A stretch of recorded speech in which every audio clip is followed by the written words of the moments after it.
Alright, got a Union Pacific train. This is in the rain. Not completely. And this Union Pacific train has ditch lights. I thought only CSX and Norfolk Southern locomotives have ditch lights. Hey look, in Norfolk Southern! No way!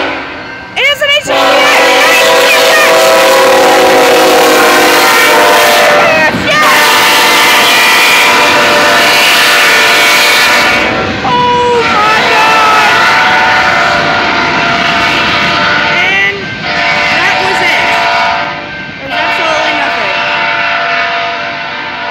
That was a Union Pacific train at first, but that was a CSX with Norfolk Southern and HLCX, and with its engine doors open.